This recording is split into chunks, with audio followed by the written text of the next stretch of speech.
अगर किसी को PCOS नहीं है बट स्टिल ये सिम्टम्स है तो उन्हें कैसे डील करना चाहिए इन सबके साथ? So Anshika, this is a very important and very pertinent question. US पे अराउंड 15% गर्ल्स अपनी प्यूबर्टी 7 की एज में हिट कर रही है। Hormonal balance and stressed out multitasking के बीच का रिलेशन क्या है? PCOS का बेली फैट से काफी डीप रिलेशन है। प्रोलैक्टिन लेवल्स बहुत ज्यादा हाई होते हैं PCOS पेशेंट्स में and that is directly related to stress as well. देखो, जो एक PCOS गर्ल होती है ना, उसका जो एस्ट्रोजन एनवायरनमेंट है वो डिस्टर्ब होता है, उसके एस्ट्रोजन लेवल्स हाई होते हैं। ओके, सारी डिलीवरी सक्सेसफुल तो नहीं होती, तो आपके हिसाब से ऐसे कौन से टॉप 3 फैक्टर्स हैं जो अबॉर्शन में कंट्रीब्यूट करते हैं कि सेक्स एजुकेशन कितनी ज्यादा इंपॉर्टेंट है आजकल from a young as? Kolkata rape case जो है वो एक अमलगमेशन है of the lack of knowledge of sex and sexuality and the fabric of social norms and culture.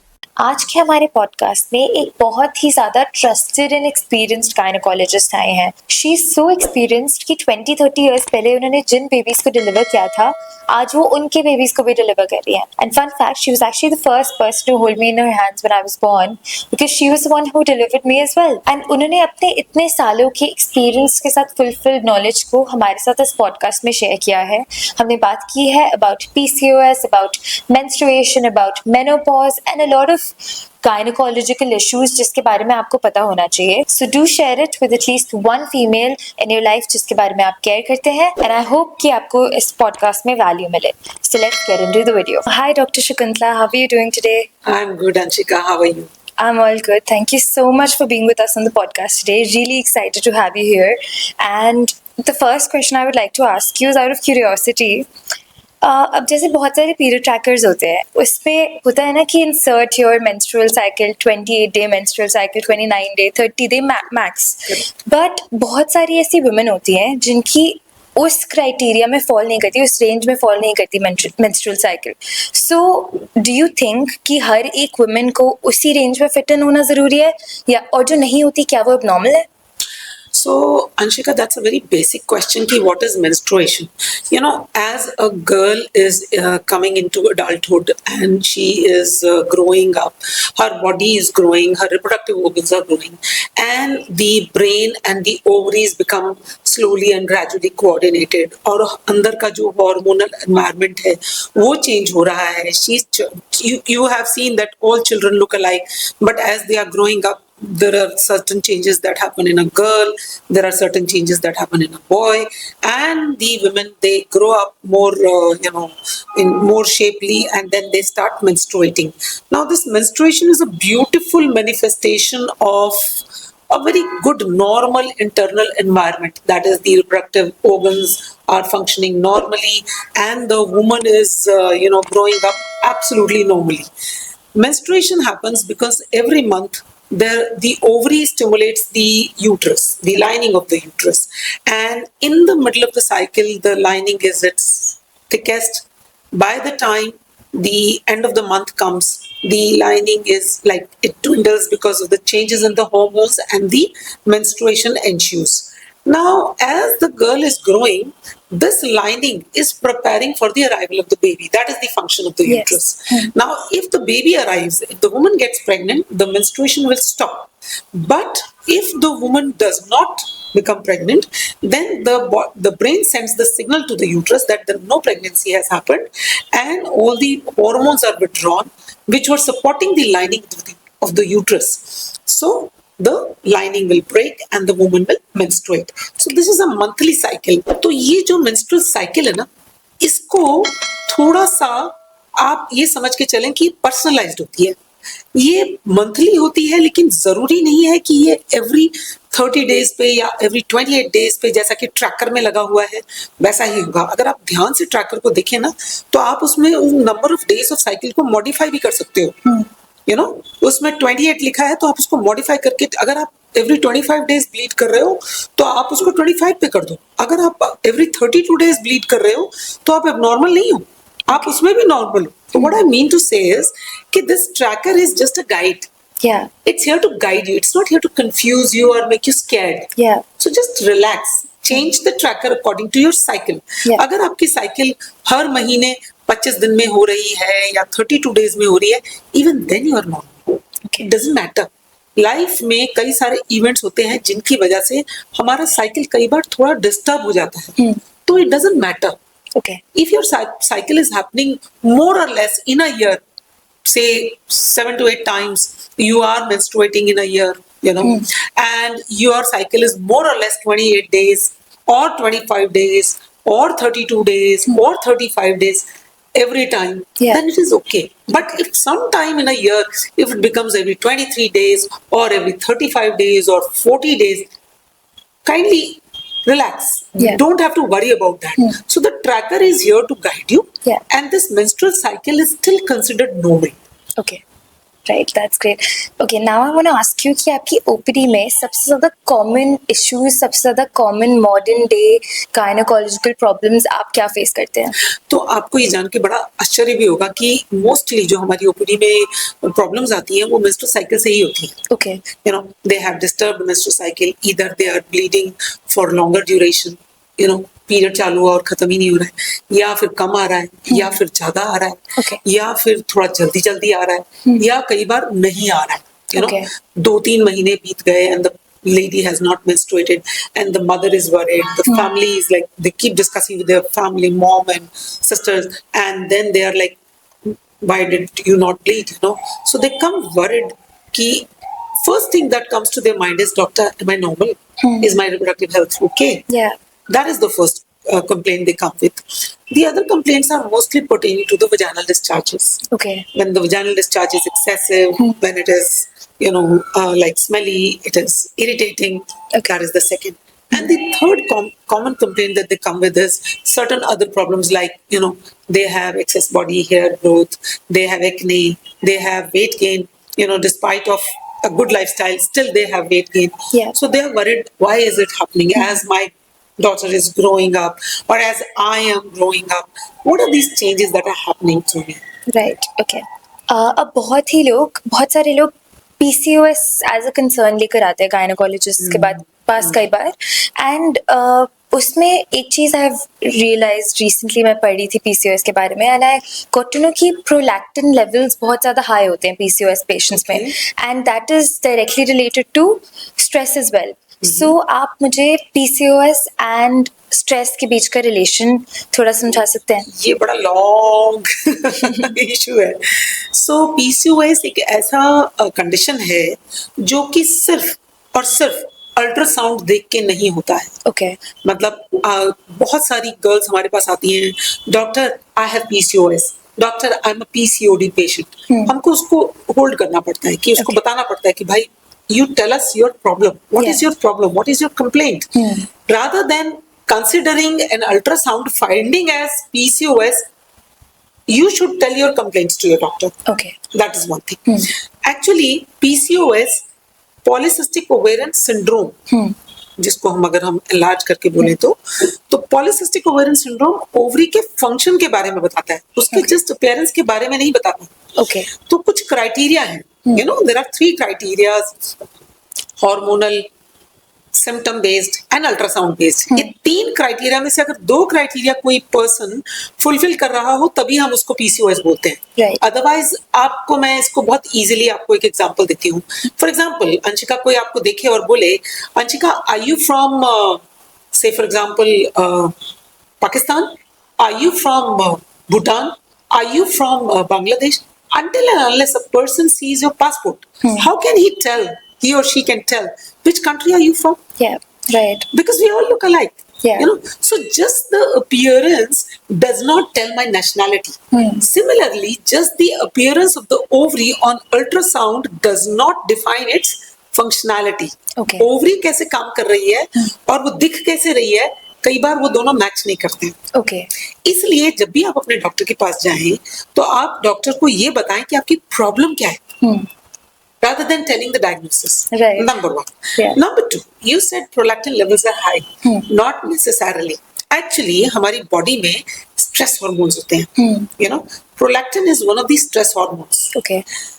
तो अगर मान लीजिए हमारी बॉडी में स्ट्रेस लेवल्स हाई होंगे, जैसे कि पूरा दिन जब आप सुबह सुबह सो के उठते हो ना, उस समय आपका प्रोलैक्टिन लेवल बहुत कम होगा. Okay. लेकिन पूरे दिन जैसे जैसे आप एक्टिव होते हो, काम करते हो, आप किसी बहुत इंटेंस डिस्कशन में हो, कोई बहुत ही हाई प्रोफाइल वर्क कर रहे हो तो आपको प्रोलैक्टिन लेवल हाई होएगा। Okay. तो प्रोलैक्टिन लेवल्स जो हैं उनकी पल्सेस होती हैं, Okay. वो अप एंड डाउन पूरे दिन बॉडी में होएगा। Okay. तो प्रोलैक्टिन लेवल पर से का पीसीओएस में कोई बहुत ज्यादा खास रोल नहीं है। Okay. लेकिन जब हम पीसीओएस प्रोफाइल कराते हैं तो प्रोलैक्टिन भी एक ऐसा हार्मोन है जिसको हम जरूर कराते हैं, क्योंकि कई बार इसके लेवल अनयूजुअली हाई निकलते हैं। उसका कारण जरूरी नहीं है कि सिर्फ स्ट्रेस ही हो, उसके कारण कुछ और भी होते हैं Okay. जिनको हमें एड्रेस करना पड़ता है और ट्रीट करना पड़ता है। Right. रही बात स्ट्रेस की पीसीओएस से रिलेशनशिप, हाँ इसका पीसीओएस से रिलेशनशिप है। Okay. अगर आप क्रॉनिकली स्ट्रेस्ड आउट हो तो क्या होगा कि आपका बिहेवियर चेंज हो जाता है। यू नो, आप अपने स्ट्रेस को कहाँ निकालोगे? या तो फूड पे निकालोगे, यू नो, कुछ भी आपका आउटलेट नहीं है। आप स्ट्रेस्ड आउट हो, आपका आउटलेट कहाँ होगा? आपका आउटलेट होगा या तो आप अग्रेसिव हो जाओगे, किसी को गुस्सा ज्यादा करोगे, आपका बिहेवियर चेंज आ जाएगा। Right. या फिर आप क्या करते हो, स्ट्रेस ईटिंग करते हो, और स्ट्रेस ईटिंग आपको ओबीस बनाती है। Right. And obesity is one of the direct affecting factor जो आपके जेनेटिक प्रिडिस्पोजिशन को, देखो आप ना अपने मम्मी पापा से जीन्स लेकर आते हो, Right. तो वो जीन्स जो है वो कुछ लोगों को ज्यादा वल्नरेबल बनाती हैं कि जरा सा भी वेट गेन हुआ नहीं and they will have abnormal menstruation, abnormal hormonal environment and subsequently PCOS. Right. जो लोगों को हार्मोनल जेनेटिक प्रीडिस्पोजिशन नहीं होता, जिन लोगों को जेनेटिक प्रीडिस्पोजिशन नहीं होता, उन लोगों में शायद थोड़ा ज्यादा भी वेट गेन हो जाए तो उनको इतनी जल्दी असर नहीं पड़ेगा। Okay. लेकिन रिमेंबर, जेनेटिक प्रीडिस्पोजिशन यानी कि मेरे माँ बाप से मुझे क्या टेंडेंसी मिली है, मेरी जीन्स क्या है, Right. एंड मेरा लाइफस्टाइल कैसा है, stress being one of the factors. Okay. So a bad lifestyle, समय से खाना नहीं खाना, जब खाना तो बिंज ईटिंग कर लेना, टाइम से नहीं सोना, सुबह देर से उठना, then like having a very hurried lifestyle, you're always chasing your goals. तो ये सब चीजें आपको vulnerable बनाती हैं towards a hormonally disturbed environment. That is how stress is. Now I want to ask you a very important question.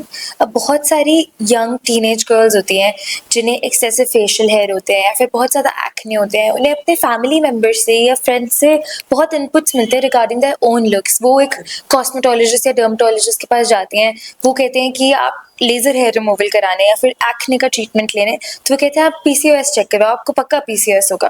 So how do you think कि ये सब उनकी मेंटल हेल्थ को अफेक्ट कर रहा है? और अगर किसी को पीसीओएस नहीं है बट स्टिल ये सिम्टम्स हैं, तो उन्हें कैसे डील करना चाहिए इन सब के साथ? So Anshika, this is a very very important and very pertinent question. देखो क्या है कि गर्ल्स के साथ अभी एक टेंडेंसी हो गई है कि बहुत अपीयरेंस कॉन्शियस है, Yeah. या अगर वो नहीं भी है तो भी लोग उनको बना देते हैं। तुम्हारे चेहरे पे कल यहाँ पिंपल नहीं था, अभी आ गया है, या तुम ऐसी लग रही हो, या तुम अभी थोड़े डिफरेंट लग रहे हो, या यू मस्ट विजिट समबडी, कहीं ये पीसीओएस तो नहीं है। मतलब वो आपको कॉन्शियस कर देते हैं इन द सेंस कि आपको ना सिर्फ आपकी प्रॉब्लम बताते हैं बल्कि उसका मेडिकल डायग्नोसिस भी बता देते हैं। तो वो बहुत पर्सन के लिए बड़ा अप्रीहेंशन हो जाता है कि ये मेरे को कहीं सचमुच में कोई हार्मोनल एनवायरनमेंट में मेरे डिस्टर्बेंस तो नहीं है, या फिर मेरी रिप्रोडक्टिव हेल्थ पे कोई बुरा असर तो नहीं पड़ रहा है, या एम आई ओके, एम आई नॉर्मल। क्योंकि क्या है, फ्रेंड्स तो ये सब बोल रहे होते हैं। किसी कलीग के साथ बैठे हो तो वो बता रहे होते हैं कि उन्होंने क्या करा, उनके साथ ये प्रॉब्लम आई तो उन्होंने क्या करा और डायग्नोसिस क्या निकला। फिर आप सोशल मीडिया है, उस पर इतनी सारी इंफॉर्मेशन है और पढ़ के वो डर जाते हैं कि कहीं मुझे ये प्रॉब्लम तो नहीं हो गई है, और पीसीओएस से रिलेटेड इतनी घातली स्टोरीज लिखी हुई हैं कि उनको लगता है कि शायद इसके जो आउटकम्स हैं वो बहुत ही डिजास्टर्स और बहुत ही ज्यादा खतरनाक तो नहीं होंगे। देन घर में पेरेंट्स और जो ग्रैंड पेरेंट्स हैं वो आपको बोलते हैं कि आप कुछ खाते नहीं हैं, आप टाइम से सोते नहीं हैं, तो कहीं ना कहीं बहुत सारे इनपुट्स होते हैं from the elders, from the peers, from the colleagues, and within yourself you are leading a lifestyle which is like more professional, more career oriented, है ना। इसमें मेरा सिर्फ आपसे एक ही कहना होगा कि अगर आप एक बैलेंस्ड लाइफ जीते हैं, आप you are not programmed to work sitting only, human body जो है वो सिर्फ बैठ के दिमाग इस्तेमाल करने के लिए नहीं बनी है। इसमें हम लोग मल्टीटास्कर्स हैं, Yeah. लेकिन अनफॉर्चुनेटली हमारा जो सारा मल्टीटास्किंग है ना वो डेस्क पे हो गया है। ये बहुत बड़ी प्रॉब्लम है। Right. हमें अगर हम अपनी फिजिकल वर्कआउट और मेंटल वर्कआउट के बीच में बैलेंस बना के रखें और जितने इनपुट्स हमें मिल रहे हैं उनसे अपने आप को थोड़ा सा प्रोटेक्ट करते हुए चलें, यानी कि सारे इनपुट्स को हमें लेने की जरूरत नहीं है, Right. क्योंकि हर इनपुट आपके लिए पॉजिटिव नहीं होता Exactly. और नेगेटिव इनपुट्स जो होते हैं ना वो हमेशा आपको ब्रिंग डाउन करते हैं और कहीं ना कहीं आपके माइंड को अफेक्ट जरूर करते हैं। Right. क्योंकि हमारी ना ह्यूमन माइंड की एक और टेंडेंसी होती है कि हम पॉजिटिव इनपुट्स को बड़ी जल्दी नहीं लेते। वो तो हमारा है, वी अज्यूम कि वो तो था ही, Right. We supposed to be like that, but negative inputs हम बड़ी जल्दी इफेक्ट हो जाते हैं। इसलिए यंगर जनरेशन के लिए हम डॉक्टर्स की एक ही एडवाइस है कि आप अपनी लाइफ में बैलेंस रखिए। ठीक है, स्टार्ट योर डे टाइमली, मतलब Right. आपका एक टाइमली स्टार्ट और एक टाइमली फिनिश होना बहुत जरूरी है। आप काम कर रहे हो तो करते ही जा रहे हो, आप घड़ी नहीं देखते कि कब आपको खाना है कब आपको सोना है, आप सुबह उठने का आपका कोई हिसाब किताब नहीं है, तो आपकी बॉडी कैसे एडजस्ट करेगी? आपकी एक रिदम है, आपकी बॉडी में एक सर्केडियन रिदम होती है, एक बायोलॉजिकल रिदम है आपकी। Okay. वो रिदम जो है वो आपके हिसाब से एडजस्टेड है हर ह्यूमन बॉडी की। जैसे मान लो फॉर एग्जांपल अंशिका, अभी आप इंडिया में हो, अब अगर आज मैं आपको ऑस्ट्रेलिया भेजती हूँ, आपको देखो, आपने देखा होगा, रियलाइज किया होगा कि Jet lag आपको होता है। कई बार एडजस्ट करने में 4-5 दिन लग जाते हैं, है ना, क्योंकि आपको पता है कि अब मुझे सोना है और वहां तो ऑस्ट्रेलिया में सब भाग रहे हैं, काम कर रहे हैं। तो कहने का मतलब ये है कि वो जो 5.5 आवर का एडजस्टमेंट है उसको लेने में आपकी बॉडी करीब कुछ समय ले लेती है। किसी का कुछ समय लगता है, किसी का कुछ समय। लेकिन जैसे जैसे आप एज कर रहे हो ना और आप अपनी बॉडी को एडजस्टमेंट मोड में ही रखते हो कि अब आप इस तरह से, तो बॉडी फिर सिर्फ एडजस्ट ही करती रह जाती है, वो फिर बाकी के एडवांस वर्क नहीं करती। Okay. इसलिए आप अपने इस एडजस्टमेंट मोड को बेसिक कर दो, इन द सेंस कि आप अपनी बॉडी को वो टाइम दो कि मैं इतने बजे उठती हूँ और इतने बजे सोती हूँ, और उसको आप रेगुलर करो। यानी रेगुलर स्केड्यूल अगर आपका होगा ना तो आपकी बॉडी को उस पर वर्क नहीं करना पड़ेगा, फिर आपकी बॉडी फ्री है बाकी काम करने के लिए। Right. Yes. आपके हार्मोन्स फ्री है बाकी काम करने के लिए।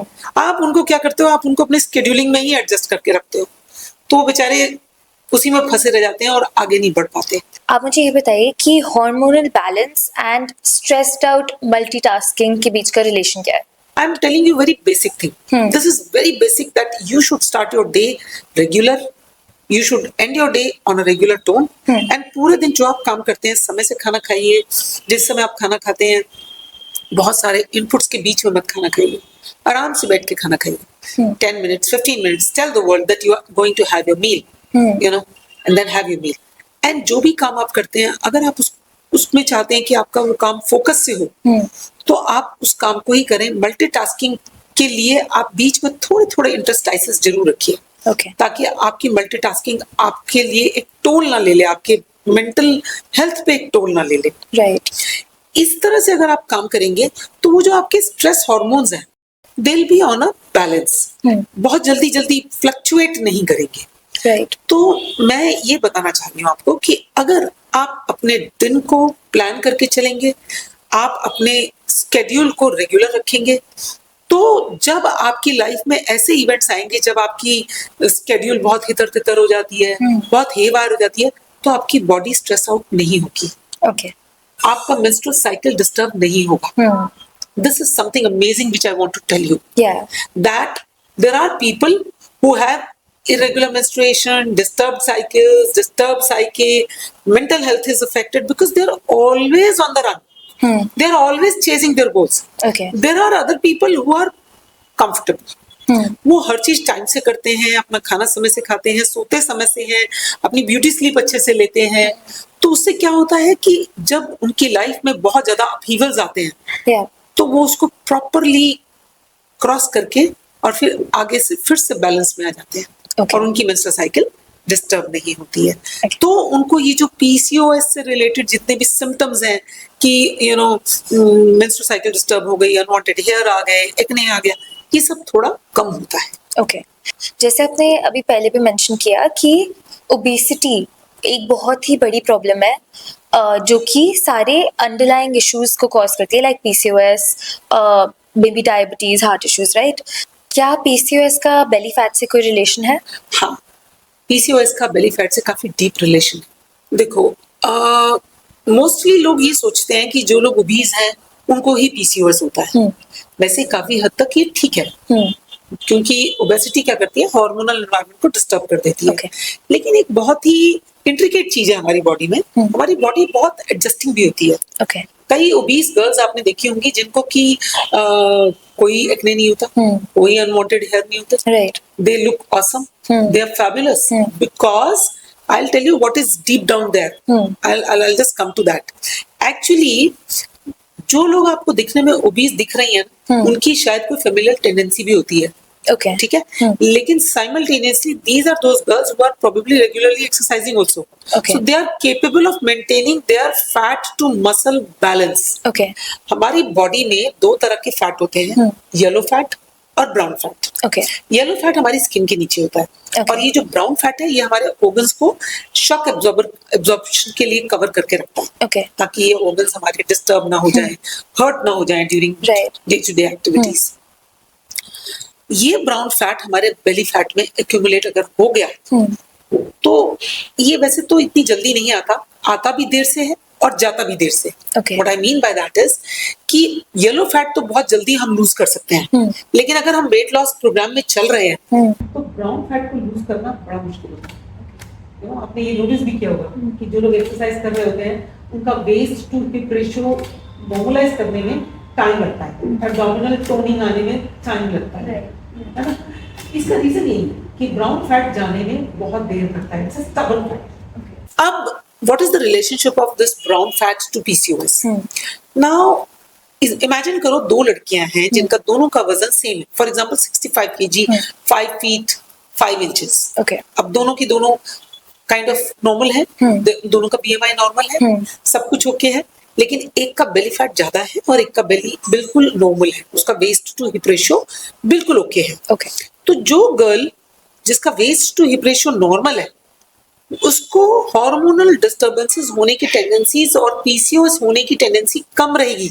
ओके जिसका बेली फैट ज्यादा है और जिसका वेस्ट टू हिप रेशियो ज्यादा है, हालांकि उसका बीएमआई सेम है, लेकिन उसको पीसीओएस होने की टेंडेंसी ज्यादा रहेगी। Okay. उसको हार्मोनल डिस्टर्बेंसेस होने की टेंडेंसी ज्यादा रहेगी। राइट तो ये रिलेशनशिप है, इसको हमें हमेशा ध्यान रखना चाहिए कि अगर मान लीजिए आप अपना वेट बैलेंस करके चल रहे हो, आपने पूरा दिन कुछ नहीं खाया और आपने शाम को निकाला एक पैकेट चिप्स का और वो खा लिया और एक कोक पी लिया और उसके बाद आपने कोई फिजिकल एक्टिविटी नहीं करी, तो आपने दो एब्नॉर्मैलिटीज करी। नंबर 1, आपने अपना इंसुलिन स्पाइक कर दिया। Right I am sure Yes, you must be of course, aware of of course, this yes. Fact कि हमारे बॉडी में कुछ हार्मोनल स्पाइक्स हमें हार्म करते हैं। और दूसरा आपने क्या किया, आपने कोई न्यूट्रिशन नहीं लिया, आपने सिर्फ एम्प्टी ब्लैंक एम्प्टी कैलोरीज ली और उसके भरोसे आपने सोचा कि मैंने तो सिर्फ इतनी 500 या 600 कैलोरीज खाई हैं, लेकिन आपका जो स्टबर्न बेली फैट है ना उस पे आपने वर्क नहीं किया, आपने अपने न्यूट्रिशन पे वर्क नहीं किया, आपने सिर्फ एक अपना हंगर को सैटिएट करा और बस that's it. Right of course totally. So crux ये है कि muscle mass is very Very very important and ये जो स्टबन बेली फैट होता है ये बहुत ही हार्मफुल है, राइट? मसल मास आपके लिए बहुत इंपॉर्टेंट है, और अगर मान लीजिए आपका muscle to fat ratio balanced है, आपका बेली फैट नॉर्मल है और फिर भी आप हायर रेंज ऑफ बीएमआई में जा रहे हैं, इट डजंट मैटर। ओके आपको अपना ये जो बॉडी शेमिंग एटीट्यूड है कुछ गर्ल्स का कि नहीं नहीं हमें तो बहुत अल्ट्रा थिन होना चाहिए, हमें तो बहुत स्किनी होना चाहिए, ये एटीट्यूड ठीक नहीं है। Okay You should be very proud and confident of yourself the way you are। अगर आपकी बॉडी का हार्मोनल एनवायरनमेंट बिल्कुल ठीक है, आपकी बॉडी का हार्मोनल एनवायरनमेंट अगर बिल्कुल ठीक है, आपको किसी तरह की कोई हेल्थ रिलेटेड इश्यूज नहीं है, आपका मेंस्ट्रुअल साइकिल नॉर्मली आ रहा है, आपके चेहरे पे कोई एक्ने नहीं है, आप अपना डे टू डे एक्टिविटीज में सुपर एक्टिव हैं, आप अपने काम टाइम से करते हैं, टाइम से खाना खाते हैं, टाइम से सोते हैं, तो आपको बॉडी शेमिंग जैसी किसी चीज पे बिल्कुल भी कोई वरी करने की जरूरत नहीं। There is nothing to be worried about. Okay awesome.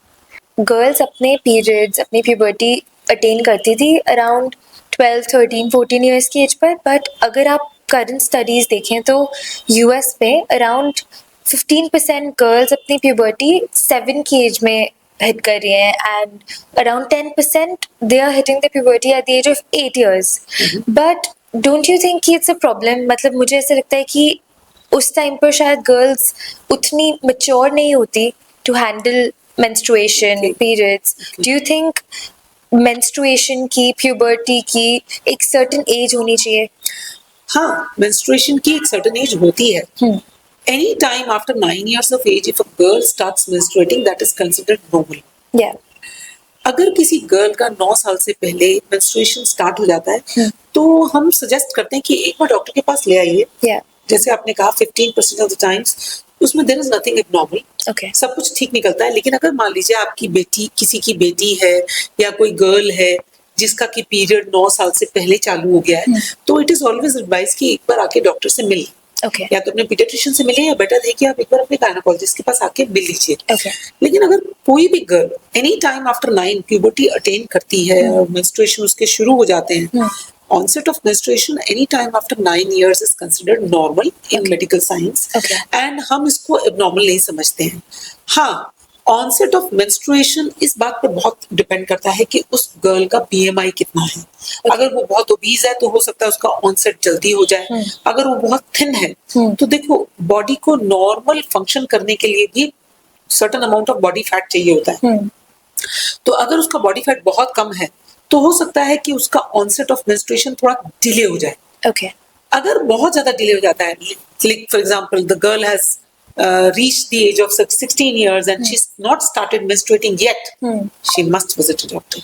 Okay. Yeah. Yeah. So there was this research paper that I was reading about, and उसमें था कि जो artificial sweeteners होते हैं processed foods में and normal कुछ भी जो artificial sweeteners होते हैं वो आपकी गट बैक्टीरिया को ऑल्टर कर देते हैं जिसकी वजह से हार्मोनल इम्बैलेंसेस होते हैं. Do you think that's true? That's a very very relevant question, Akshika. So ये जो artificial sweeteners हैं ये FDA approved हैं. लेकिन क्या होता है कि जैसे ही आप कोई artificial sweetener यूज करते हो तो आपकी बॉडी को पता चल जाता है कि आपने कार्ब कंज्यूम किया, शुगर लिया, यू नो बॉडी को तो आप ट्रिक कर रहे हो ना. Yeah. तो सडनली इंसुलिन का स्पाइक आता है. Yeah, right. और वो लग जाता है लेकिन उसको मिलता नहीं है. उसको कुछ मिलता नहीं है. तो क्या होता है कि ये जो स्पाइक्स होते हैं इंसुलिन के ये वेस्ट चले जाते हैं. They have not been utilized in making the blood sugar level come to normal. क्योंकि Okay. ब्लड शुगर तो राइज था ही नहीं. आपने तो सिर्फ स्वीटनर लिया. तो इसका जो इम्पैक्ट होता है ना वो इंसुलिन रिसेप्टर्स पे बहुत बुरा पड़ता है. Okay. और अल्टीमेटली क्या होता है कि इंसुलिन रेजिस्टेंस शुरू हो जाती है. यानी कि जरा जरा सी स्पाइक्स जो होंगे, जरा सा भी आपने कुछ कंज्यूम किया तो इंसुलिन के स्पाइक्स बॉडी में आने शुरू हो जाएंगे. एंड इस तरह से क्रॉनिकली इंसुलिन लेवल बॉडी में हाई रहने शुरू हो जाते हैं. और हाई इंसुलिन लेवल्स जो है, पहली बात तो before we talk about the gut bacteria, artificial sweeteners आपके इंसुलिन लेवल्स को गड़बड़ करते हैं. Okay. और इंसुलिन हमारी बॉडी का एक तरह का मास्टर हार्मोन है. Anything that controls your sugar, water, air is supposed to be your master. So insulin is controlling very important part of your body, that is the sugar content of the body. Right. क्योंकि ultimately हमारी body में हर चीज sugar में convert होती है ना.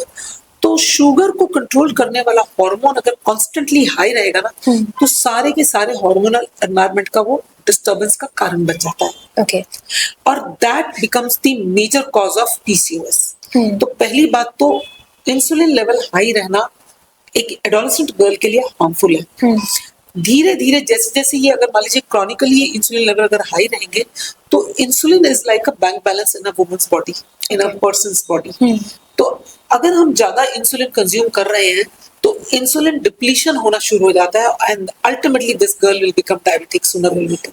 Okay. So it has got a very bad effect. तो अगर आपको अपना ड्रिंक एंजॉय करना है ना, कभी कभी आप चाहते हैं कि आपको कोई स्वीटनिंग ड्रिंक लेना है कुछ, तो बेटर है कि आप शुगर वाला ड्रिंक ही लें. आप आर्टिफिशियल स्वीटनर्स प्रेफरेबली अवॉइड करिए. Okay.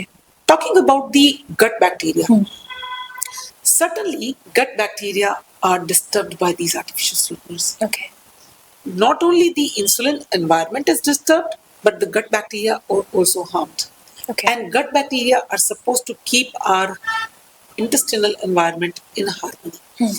That is why it is so important कि अगर आपको कुछ लेना ही है, कभी कभी आप कुछ लेना चाहते हो, कोई ड्रिंक लेना चाहते हो, please enjoy your drink without the artificial sweeteners. Okay.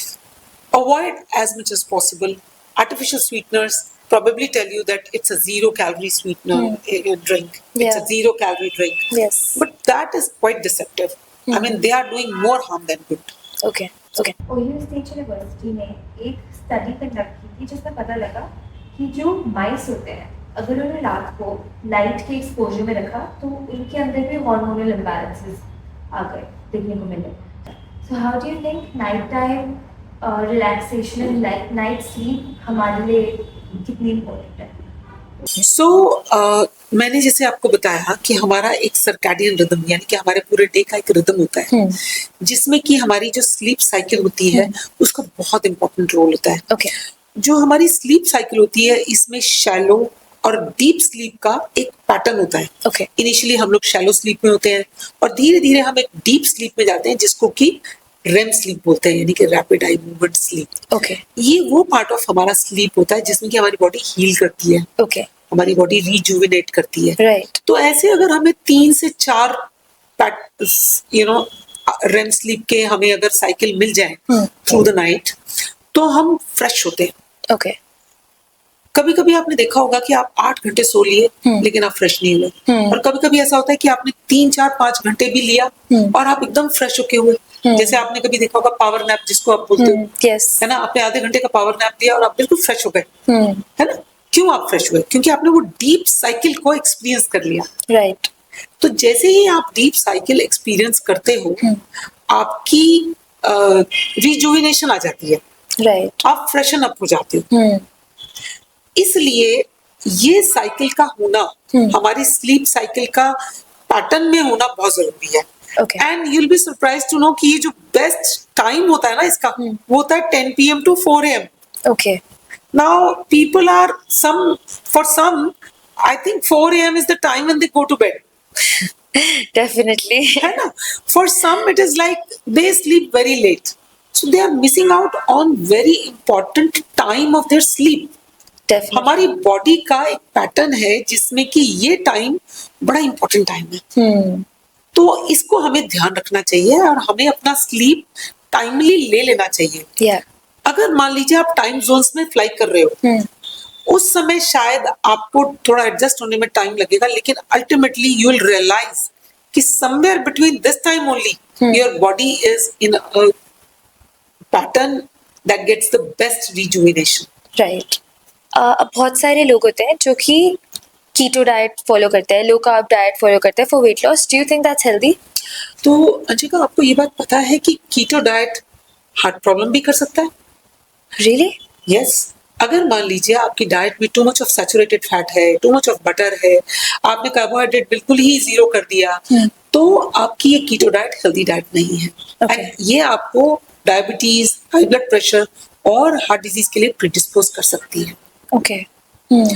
देखो कीटो डाइट में अगर आपका प्लांट बेस्ड फैट्स ज्यादा है, अगर कीटो डाइट में आपने एक बैलेंस रखा हुआ है कि आपने अपने विटामिन, मिनरल्स, न्यूट्रिएंट्स भी रखे और आपने थोड़ा सा अमाउंट कार्बोहाइड्रेट का भी रखा तो ये कीटो डाइट आपकी लॉन्ग टर्म में बेनिफिट करेगी Okay. And it will go a long way in helping you reduce weight. If you are relying alone on keto diet, not exercising, you are just taking diet and diet which is rich in fat, it will lead to a lot of predisposition to, the conditions that I just enumerated, and it may give you ill health and lethargy, and you may not be ultimately able to lose the last few kgs of weight that you wanted to lose. So Right. initial weight loss with keto diet is good, but this keto diet has to have its own balance also. Okay. Include more of plant fats, include all the greenies and all those fruits and vegetables into your keto diet. And जैसे मान लीजिए for example आप butter पे ज्यादा rely कर रहे थे तो why don't you take more of coconut? So plant based oils and plant based whole, तो अगर आपने कोकोनट ऑयल लिया तो आपने टू मच ऑफ ऑयल लिया, लेकिन अगर आपने कोकोनट लिया तो आपने फाइबर भी लिया, आपको कुछ न्यूट्रिएंट्स भी मिल गए. Right. 100%. And along with keto diet, if you consume a lot of water, then it will help you have a balance. Okay. Simultaneously, आप एक चीज पे अगर रिलाय नहीं कर रहे हो, आप अपना वर्कआउट भी रख रहे हो, तो ये सब चीजें बैलेंस करके आपको they will go a long way in reducing weight and maintaining that weight loss. क्योंकि क्या होता है अंशिका, लोग क्या करते हैं, डाइट तो कर लेते हैं, लेकिन जैसे ही वो डाइट छोड़ते हैं, वापस उनका वेट गेन वेट गेन हो जाता है, राइट, या क्योंकि उन्होंने अपने एपेटाइट पे तो वर्क किया ही नहीं ना। राइट, तो आपको ना सिर्फ अपने वेट लॉस पे वर्क करना है, बल्कि अपने एपेटाइट पे भी वर्क करना है। वो एपेटाइट कैसे कम होगा? Through a very good workout schedule. अब जैसे एक वुमन होती है, वो she is born with millions of eggs, right, and जब वो प्यूबर्टी हिट करती है, I would say around 3-4 lakh eggs बचते हैं उनकी बॉडी में, and then when she is planning a pregnancy probably around 25-26, तो अराउंड 40,000 एग्स बचते हैं। बट आजकल बहुत सारी ऐसी करियर ओरिएंटेड फीमेल्स हैं जो मे बी 30s में 35 के बाद प्रेगनेंसी प्लान करना चाहती हैं। So how do you think a woman can preserve her eggs? So ये बात तो सही है कि a woman is born with fixed number of eggs from her mother's womb. या और जैसे ही वो प्यूबर्टी हिट करती है, तो उसके काफी सारे एग्स पहले ही डिस्ट्रॉय हो चुके होते हैं। देखो, जैसे ही एक वुमन 35 हिट करती है ना, उसकी फर्टिलिटी पोटेंशियल हाफ रह जाता है। ओके, एंड आजकल ये बहुत हो गया है कि लोगों को अपने करियर का इशू है, उनको प्रोफेशनली सेटल होना है, तो they marry late, they reproduce late, they produce children late. इसके लिए तो मैं एक ही सजेशन दूंगी कि हर वुमन का जो एक बायोलॉजिकल क्लॉक और करियर क्लॉक का जो कन्फ्लिक्ट है, उसको बैलेंस करके चलना पड़ेगा। ओके, उसको अपनी लाइफ में अपने करियर को और अपने जो बायोलॉजिकल फंक्शंस हैं, उनको पहले से एक प्लान करके चलना चाहिए। ओके, हमें अनप्लान्ड लाइफ नहीं जीनी चाहिए। जैसे हम अपने करियर के बारे में इतने फोकस्ड होते हैं, हमें अपने रिप्रोडक्टिव हेल्थ के बारे में भी इक्वली फोकस्ड रहना चाहिए। क्योंकि जैसे जैसे हम एज कर रहे हैं, हमारा फर्टिलिटी पोटेंशियल तो जा रहा है, नीचे जा रहा है, राइट, और उसके बाद कई लोग ये सोचते हैं कि 35 में बच्चा कर लिया तो क्या हुआ। आजकल तो आईवीएफ में लोग 50 साल में भी बच्चे पैदा कर सकते हैं। तो आपको ये पता होना चाहिए अंशिका कि जैसे जैसे हम एज कर रहे हैं, हमारी रिप्रोडक्टिव हेल्थ तो डाउन जा ही रही है, but by the age of 35 हमारा रिप्रोडक्टिव जो पोटेंशियल है, it is almost reduce to half. Okay, या मोस्टली लोग क्या सोचते हैं, वो ये सोचते हैं कि कोई बात नहीं, आजकल तो लोग 40 में भी रिप्रोड्यूस करते हैं, 50 में भी लोगों के बच्चे हो जाते हैं क्योंकि आईवीएफ है हमारे रेस्क्यू के लिए। लेकिन ऐसा नहीं है, these are isolated instances.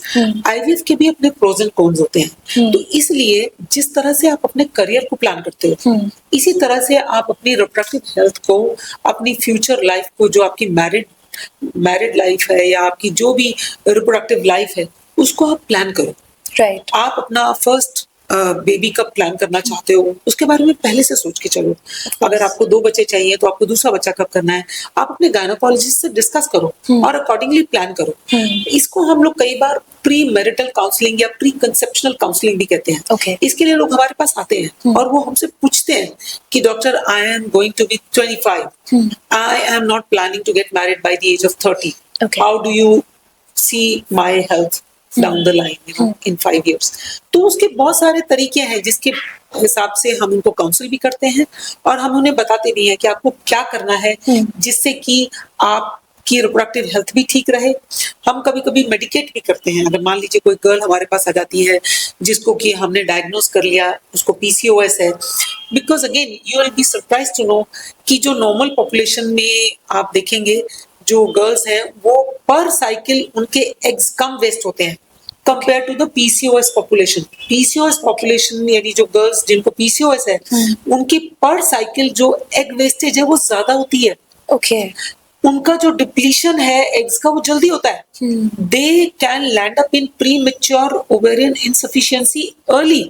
Okay, उनका जो रिप्रोडक्टिव हेल्थ है वो जल्दी कम डाउन हो जाता है। ओके, इसलिए अगर वो हमारे पास जल्दी आते हैं तो हम उनको कुछ एक ऐसे मेडिकेशन पे भी डाल देते हैं ताकि उनका एग वेस्टेज कम हो जाए।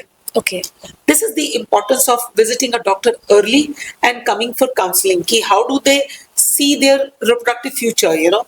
So that is why you should always visit your gynecologist and talk about your reproductive health early in your life, right, so that you know what is your chances of procreating when you are aging and when you are becoming certain age. Okay. आपकी ऐसी top 3 tips क्या है जिससे naturally eggs preserve हो सकते हैं? सबसे पहले आप अपना वर्क लाइफ बैलेंस रीगेन करिए। आपका वर्क, आपका फिजिकल एक्टिविटी और आपका डाइट, इन तीनों में बैलेंस करना बहुत जरूरी है। Okay. It's a chapter in itself. I think we should conduct another podcast on that. दूसरा, अगर आपको लगता है कि आपको एक्ने आने शुरू हो गए हैं, मेंस्ट्रुएशन इरेगुलर हो गया है, अनवांटेड हेयर आने शुरू हो गए हैं, तो आप अपने डॉक्टर को अप्रोच कर लीजिए। कहीं आपको पीसीओएस के सिम्टम्स तो नहीं आ रहे, क्योंकि पीसीओएस वो कंडीशन है जिसमें कि डिप्लीशन फास्ट होता है। Okay. तीसरा, आप रेगुलरली वर्कआउट जरूर करिए। एक रेगुलर वर्कआउट होना आपके मसल टू फैट को बैलेंस करके रखेगा। Okay. तो आपका एग डिप्लीशन, अगर अगर आपको टेंडेंसी है पीसीओएस होने की और आपने उसको प्रिवेंट कर लिया by managing your lifestyle well, Yeah. तो I think you are saving your eggs from getting depleted fast. Right. आजकल एग फ्रीजिंग बहुत कॉमन हो गई है एंड एफईटी बेबीज बहुत कॉमन हो गए। पहले फर्स्ट क्वेश्चन इज कि क्या ये एफईटी बेबीज हेल्दी होते हैं, and another question, subsidiary question, कि how much does egg freezing cost actually? So जिन लोगों को ये लगता है कि उनका रिप्रोडक्टिव हेल्थ बहुत जल्दी डाउन द लाइन जाता है, या जिनको ये लगता है कि उनको शायद लेट मैरिज करना है या लेट बेबी प्रोड्यूस करने हैं, तो उनको मैं समझती हूँ it's a good idea to go for egg freezing. लेकिन आप ये याद रखिए कि एग फ्रीजिंग के बाद जो आपका प्रोसीजर होगा वो आईवीएफ प्रोसीजर होगा। ओके। है ना? तो आईवीएफ प्रोसीजर 100% सक्सेसफुल नहीं होता है। Okay. This caveat you should keep in mind. Then, if you are going for egg freezing because you're going to marry late and have children late, I think it is a good idea. Talking about FET, FET is frozen embryo transfer. Now, FET is a good idea. अगर मान लीजिए doctor ने आपके embryo freeze करे और उसके बाद उनको ट्रांसफर किया, तो वो उसमें कोई प्रॉब्लम नहीं है। एंड उसकी जो सक्सेस रेट होती है वो कोई कम नहीं होती है। In fact in some studies it has been found कि FET embryos are better than the fresh embryos. Okay. Yeah. Wow, that's Yeah. shocking. And how much does this procedure cost? सो अगर हम एग फ्रीजिंग के बारे में बात करें तो depending on various clinics it में cost somewhere up to 25 to 50,000 to 2 lakhs, depending on the type of clinic that you are visiting. Okay. अब सारी डिलीवरी सक्सेसफुल तो नहीं होती, तो आपके हिसाब से ऐसे कौन से टॉप 3 फैक्टर्स हैं जो अबॉर्शन में कंट्रीब्यूट करते हैं? जो सबसे इम्पोर्टेंट कंट्रीब्यूटर है वो है क्रोमोसोमल एब्नॉर्मैलिटी। ओके। यानी कि अगर किसी के जीन्स, किसी एग के या किसी स्पर्म के जीन्स में गड़बड़ है, तो वो एक एब्नॉर्मैलिटी ओके। है ना। जो एम्ब्रियो बना वो शायद फिट नहीं था आगे बढ़ने के लिए, इसलिए मदर नेचर ने उसको डिस्कार्ड कर दिया। Okay. Here comes the rule of survival of the fittest. Of course. So जो इंटरनल ऑडिट होता है मदर नेचर का, उसमें अगर उसको लगा कि ये एम्ब्रियो फिट नहीं है, तो उसको रिजेक्ट कर दिया जाता है। Okay. दूसरा जो कॉज है वो है abnormalities of the uterus, placenta and the cervix. यानी कि अगर कुछ एब्नॉर्मल है, अंदर का एंडोमेट्रियल एनवायरनमेंट डिस्टर्ब्ड है, यूट्राइन एनवायरनमेंट डिस्टर्ब्ड है, सर्वाइकल एनवायरनमेंट डिस्टर्ब्ड है, माउथ ऑफ द यूट्रस का एनवायरनमेंट, या फिर प्लेजेंटा जो कि बच्चा माँ से जहां से जुड़ता है उसमें कोई एब्नॉर्मैलिटी है, वो सेकंड टॉप मोस्ट कॉज है। And third top most cause है मेल फैक्टर। अभी you will be shock to know कि आजकल male infertility is very much on the rise, and those healthy looking boys, those who look very fit, very very gym savvy and very muscle built boys, their egg counts are very low. Okay. And their eggs, their sperm counts. You'll be surprised to know that their sperm counts are very low. Okay. And sometimes their sperms are very defected, probably because the supplements that they have consumed in making themselves look more muscular, more fit. Steroids and all of those excess Probably protein. yes. Okay. Okay. आपके हिसाब से आजकल modern day menopausal as क्या है? देखो, कोई भी modern day menopausal as नहीं होती है। जो मेनोपॉज का जो एक एवरेज एज हम लोग मान के चलते हैं, that is around 50 years of age. Okay. जो मेनोपॉज की नॉर्मल एज अगर हम देखें तो that is around 50 years of age. Okay. अगर किसी को 48 में हो जाए या किसी को 52 में हो जाए तो उस रेंज को हम एक्सेप्ट करते हैं. लेकिन अगर किसी को इससे भी पहले पीरियड्स सेसेशन हो जाए, अगर किसी को 1 साल तक पीरियड ना आए तो हम उसको मेनोपॉज बोलते हैं। ओके अगर ये किसी को जल्दी हो जाए तो हम उसे प्रीमेच्योर ओवेरियन फेलियर या प्रीमेच्योर ओवेरियन इनसफिशिएंसी या प्रीमेच्योर मेनोपॉज कहते हैं। ओके और अगर किसी को 55 तक भी पीरियड्स बंद नहीं हो रहे हैं तो फिर हम उसको इन्वेस्टिगेट करते हैं कि what's the reason why this lady has not stopped menstruating. Okay अब जैसे बहुत मूवीज में भी आता है एंड नॉर्मली भी इट्स वेरी कॉमन कि मेनोपॉज का एक बहुत ही स्ट्रॉन्ग सिम्टम है hot flashes. Do you think ये हर किसी के लिए कॉमन होता है? हॉट फ्लैशेस जो होते हैं वो मेनोपॉज से पहले ही आने शुरू हो जाते हैं। ओके जिस समय पीरियड्स बंद हुए हैं उससे 4, 5, 6, 7 साल पहले भी there are many women who are very disturbed, you know, वो बता ही नहीं पाती हैं। ये एक बहुत इम्पोर्टेंट ट्रांजिशन फेज है एक वुमन का, जिसमें कि उसका बिहेवियर थोड़ा सा इरिटेबल हो जाता है, वो भूलने लग जाती है, उसको ड्राइनेस फील होनी शुरू हो जाती है, उसको लगता है कि एकदम से बहुत हीट आ रहा है और एकदम से उसको लगेगा कि वो स्वेटी हो गई है, you know, that is, you know, you can call that you know, itchy bitchy sweaty woman, you know, people are very irritated कि ये क्या हो गया मॉम आपको, आप तो पहले ऐसे नहीं थे। लेकिन you have to understand empathically कि mom is or that lady of the house is undergoing some stage in her life. Right She gets sweaty very fast, she gets irritable very fast. उसकी body में बहुत सारे hormonal changes हो रहे हैं जो उसके वेसल्स को, उसके नर्व्स को, उसके रिप्रोडक्टिव ऑर्गन्स को सबको डिस्टर्ब करने लगते हैं, क्योंकि बॉडी में कुछ हार्मोन्स हैं जो कि कम हो रहे हैं, specifically the estrogen hormone. Right ये जो हॉट फ्लैश आता है बिकॉज ईस्ट्रोजन लेवल्स कम हो रहे हैं, तो जो वेसल्स हैं वो बहुत ज्यादा अनस्टेबल हो जाती हैं, तो जो ये वैस्कुलर इंस्टेबिलिटी होती है इसकी वजह से हॉट फ्लैश आता है। ओके और ये हॉट फ्लैश जैसे जैसे मेनोपॉज आगे बढ़ रहा है, यानी कि मेनोपॉज के 5, 6, 7 साल बाद ये स्टेबलाइज हो जाता है और हॉट फ्लैश आने बंद हो जाते हैं। ठीक है। अब ईस्ट्रोजन एक ऐसा हार्मोन है which is known to protect your heart and bones. Correct. अब जैसे किसी लड़की को पीसीओएस हो गया तो ऑफ कोर्स उसका ईस्ट्रोजन लेवल्स कम हो गए, सो डू यू थिंक एक पीसीओ को अर्ली एज ऑस्टियोपोरोसिस के भी चांसेस होते हैं? देखो, जो एक पीसीओएस गर्ल होती है ना, उसका जो ईस्ट्रोजन एनवायरनमेंट है वो डिस्टर्ब होता है, उसके ईस्ट्रोजन लेवल्स हाई होते हैं। ओके ऑन द कॉन्ट्ररी, मतलब आपको ये लगेगा कि शायद उसके ईस्ट्रोजन लेवल्स कम है या उसके हार्मोनल लेवल्स डिस्टर्ब्ड हैं तो शायद ईस्ट्रोजन कम है। नहीं, ऐसा नहीं है। ये वो गर्ल्स हैं जिनका की ईस्ट्रोजन एनवायरनमेंट थोड़ा ऑन द हायर एब होता है, Okay. On the higher side होता है। ओके इसकी वजह से इनके ब्रेस्ट पे, इनके यूट्रस पे कॉन्स्टेंटली वो जो हाई लेवल्स ऑफ ईस्ट्रोजन है बुरा असर डालते हैं। Okay These girls are more prone to breast cancer and uterine cancer later on in life. Okay Remember that. Okay osteoporosis शायद इन गर्ल्स को इस वजह से ज्यादा नहीं होता, इस वजह से ज्यादा होता है because these girls are having very faulted diet. Okay इनको लगता है हम डेयरी लेंगे तो हम मोटे हो जाएंगे। ये बिल्कुल कैल्शियम कंजप्शन इनका काफी कम होता है, ओके यू नो, सरप्राइजिंगली इनका कैल्शियम कंजप्शन बहुत कम होता है। दूसरा इनमें एक फैक्टर होता है ओबेसिटी का, तो obesity, low calcium consumption is the cause of osteoporosis in these girls. Okay Whereas जो estrogen levels that come down during menopause, that is true. During menopause estrogen levels कम हो जाते हैं और estrogen हमारे हार्ट को, हमारी मसल्स को, हमारे बोन्स को प्रोटेक्ट कर रहे होते थे।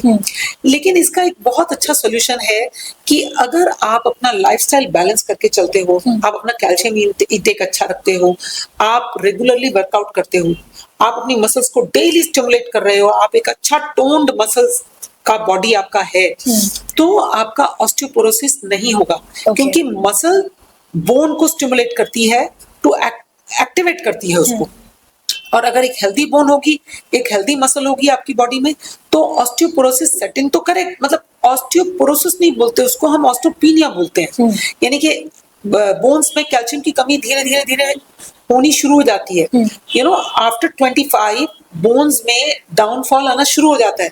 वो कितना स्लोली होगा, कितना कम होगा, वो इस बात पे डिपेंड करता है कि हम कितने ज्यादा एक्टिव हैं। अगर हम रेगुलरली एक्टिव हैं, हम एक्सरसाइज करते हैं, तो हमारा मसल्स भी ठीक रहेगा, नहीं तो हमारी मसल्स भी कम हो जाएंगी, जिसको सार्कोपीनिया बोलते हैं। यानी osteoporosis and sarcopenia, these two are deadly combinations which can really badly affect your heart and your overall wellness. Okay. How often should a menopausal female get a DEXA scan? जो recommendation है वो है at least once in 2 years. Okay. But अगर मान लीजिए पहले से ही किसी की बोन्स बहुत ज्यादा वीक है तो हो सकता है हम उनका स्कैन जल्दी जल्दी भी कराएं, हम ईयरली भी कराएं. अदरवाइज आई थिंक अगर एक बहुत हेल्दी लेडी है और जिसका इनिशियल डेक्सा स्कैन हेल्दी है तो once in 2 years is more than sufficient. Okay. Okay. Is bleeding after menopause normal? Absolutely not. अगर किसी वुमन को 1 साल तक ब्लीडिंग नहीं आई और उसके बाद उसको ब्लीडिंग आ रही है या ब्लडी डिस्चार्ज आ रहा है, it can be very dangerous also. Okay. To the tune of it may turn out to be cancerous as well. Okay. इसलिए इम्पोर्टेंट है कि आप अपने डॉक्टर के पास जाइए. हो सकता है कुछ भी ना निकले, लेकिन अगर कुछ सीरियस है तो एटलीस्ट हमने मिस तो नहीं किया. Right. अब 1 out of 8 women को ब्रेस्ट कैंसर डायग्नोस हो रहा है and even Angelina Jolie for example she got her breast removed because उनकी बॉडी में वो BRCA1 जीन थी जो कि उनकी मदर से उन्होंने कैरी फॉरवर्ड करी थी and just to prevent breast cancer she got her breast removed and got implants instead. So how important do you think is a mammogram for any female and especially those जिनकी family में cancer की या फिर breast cancer की history रह चुकी है? तो देखो ब्रेस्ट जो ब्रेस्ट हेल्थ की अगर हम बात करें तो ब्रेस्ट हेल्थ जो है it should start early. The awareness about breast health should start early. Okay. जैसे ही एक गर्ल के ब्रेस्ट डेवलपमेंट शुरू होते हैं और जब वो फुली डेवलप हो गई है, उसने कंप्लीट अपनी प्यूबर्टी अटेन कर ली है, हमारे पास अगर वो आते हैं तो हम उन्हें ब्रेस्ट सेल्फ एग्जामिनेशन के बारे में और ब्रेस्ट हेल्थ अवेयरनेस के बारे में बताते हैं. प्रॉपर सेल्फ एग्जामिनेशन कैसे की जा सकती है?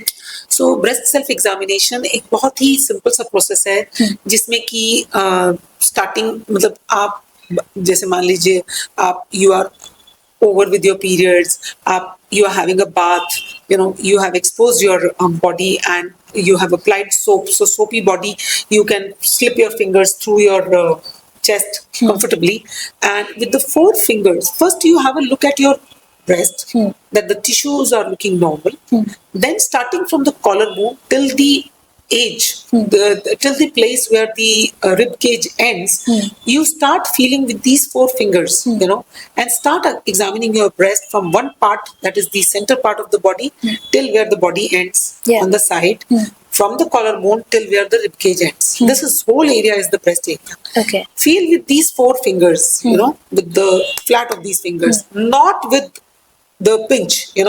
If you feel it with the pinch, everywhere you'll feel lumpy. But if you feel the flat with the flat of the fingers, soon you'll get accustomed to how to feel the normal breast tissue. Yeah. तो normal breast tissue fatty नहीं feel होता आपको. हर जगह पे कहीं कहीं पे थोड़ा सा वेरिएशंस भी फील होंगे क्योंकि वहां पे डक्ट्स और ग्लैंड्स भी होते हैं. Okay. तो वो वेरिएशन आपको समझ आ जाएगा कि ये मेरा नॉर्मल ब्रेस्ट टिश्यू है. तो जिस समय आप नहा रहे हैं, आपने सोप लगाया हुआ है, धीरे धीरे आप अपनी बॉडी पे स्लिप करिए और फील करिए. लास्ट में निपल्स को स्क्वीज करके देखिए कि कोई वाटरी डिस्चार्ज तो नहीं आ रहा है. And then your side arms, your axilla, you should feel it कि यहाँ पे कहीं कोई लंपी फीलिंग तो नहीं आ रही है. कहीं पे कोई भी लंपी फीलिंग आ रही हो या कहीं पे भी आपको स्किन एबनॉर्मल दिख रही हो या कहीं से कोई एबनॉर्मल निपल डिस्चार्ज आ रहा हो तो आप अपने गायनेकोलॉजिस्ट को मिलिए. Coming to your question of mammography in breast health, actually 2 तरह के ब्रेस्ट होते हैं. जो यंग गर्ल्स होते हैं मोस्टली उनके ब्रेस्ट डेंस होते हैं. Okay. वहां पे ultrasound has a better diagnostic capability. Okay. तो वहां पे हम अल्ट्रासाउंड करवाते हैं. जैसे ही एक वुमन एज कर रही है, जैसे एक वुमन ने बच्चों को दूध पिलाया तो उसके ब्रेस्ट थोड़े से स्पार्स हो जाते हैं, थोड़े से लेस डेंस होते हैं, Okay. थोड़े से सैगी हो जाते हैं. वहां पे mammogram has a better role. Okay. तो ये आपका डॉक्टर डिसाइड करेगा कि वो आपका अल्ट्रासाउंड कराएगा या मैमोग्राफी कराएगा. Yearly mammography is good enough. Okay. मैं समझती हूँ once in a month after your periods, if you do breast self examination properly, and once in a year you visit your doctor and talk about breast health and ask your doctor anything else is needed, say for example an ultrasound breast or mammography, I think that is good enough. Okay. जैसे आपने Angelina Jolie के बारे में बताया कि वो BRCA1 gene positive रही और उसने दोनों ब्रेस्ट रिमूव करा के इम्प्लांट्स ले लिए. Yeah. I think that was a little bit gross. Okay. एक फियर फैक्टर भी तो होता है जो कि एक अपना मेंटल हेल्थ होता है जिसके इसको हम अगर एक रूटीन एग्जांपल ना लेकर चले तो ज्यादा अच्छा रहेगा। ओके। हमें इसको एक रूटीन एग्जांपल के रूप में नहीं लेना चाहिए। जो BRCA1 जीन पॉजिटिव लोग होते हैं उनके बारे में हम थोड़ा एक्स्ट्रा केयरफुल रहते हैं, लेकिन इतना नहीं कि हम उनके ब्रेस्ट रिमूवल की उनको सलाह दे दें जबकि उनके ब्रेस्ट बिल्कुल नॉर्मल है। ओके। अब एक और नोशन है कि जो मदर्स अपने बेबीज को ब्रेस्ट फीड करती है उन्हें ब्रेस्ट कैंसर होने के कम चांसेस होते हैं। Do you think that's true? That's true. Okay. लेकिन इसको आप एक ब्लैंकेट स्टेटमेंट मत लीजिए। अगर हम ये कहें कि लैक्टेशन या ब्रेस्ट फीडिंग ब्रेस्ट प्रोटेक्टिव है तो हाँ ये ब्रेस्ट प्रोटेक्टिव है, डेफिनेटली ब्रेस्ट प्रोटेक्टिव है, लेकिन ये 100% कहीं पे भी नहीं होता। इसका मतलब ये नहीं है कि आप केयरलेस हो जाओ। आप अपनी ब्रेस्ट का हेल्थ के बारे में जानो। अगर कहीं कोई गांठ या गिल्टी फील हो रही है तो जरूर जाके डॉक्टर को दिखाओ। ये 100% प्रोटेक्टिव नहीं है, प्रोटेक्टिव डेफिनेटली है। ओके। डू यू थिंक आजकल ब्रेस्ट कैंसर का रेट इंक्रीज कर रहा है? आई वुड से यस। ब्रेस्ट कैंसर का incidence is on the rise, and also there is one more thing, and that is the detection of breast cancer is very much on the rise. Okay. People have become more aware. जरा सा भी कोई problem होता है, जरा सा भी skin पे पकड़िंग होती है या कोई लंप फील होता है, वो इमीडिएटली डॉक्टर को अप्रोच करते हैं। Right. वो अपने घर में नहीं बैठे रहते। तो एक तो डिटेक्शन रेट भी बढ़ गया है और दूसरा इंसिडेंस भी बढ़ा है। Late marriages, you know, not preferring to have children or not breastfeeding children, probably ये भी कुछ reasons हैं जिनकी वजह से breast cancer का incidence बढ़ा। Okay. Wrapping up, I would like to ask you one very important question. आजकल इंडिया में बहुत ही ज़्यादा बड़ा नेशन वाइड प्रोटेस्ट चल रहा है जिसमें कोलकाता रेप केस में जिस डॉक्टर का रेप किया गया एंड बहुत ही ज़्यादा ब्रूटली उन्हें मर्डर किया गया, उनके लिए जस्टिस डिमांड की जा रही है। So I would like to ask you from a gynaecologist perspective कि सेक्स एजुकेशन कितनी ज़्यादा इम्पोर्टेंट है आजकल from a young age. So I share the same sentiments as you do. पर मुझे ऐसा लगता है कि कोलकाता रेप केस जो है वो एक अमलगमेशन है of the lack of knowledge of sex and sexuality and the fabric of social norms and culture with a mixture of criminal bent of mind. You know, it's a mixture of all of these in a very ghastly manner coming up and hitting a professional so badly. So I hope justice comes to it, and we as doctors and professionals are deeply, deeply upset and disturbed about it, and we wish and pray that the family has peace of mind and the criminals are brought to justice. Yes, definitely. So that was all for today, guys. Thank you so much, Dr. Shakuntala, for giving us your precious time. And we're really, really happy कि आपने जो भी insightful information दी है वो आज हम audience तक पहुंचा पाए. So thank you so much once again. It was my pleasure. Thank you very much for having me.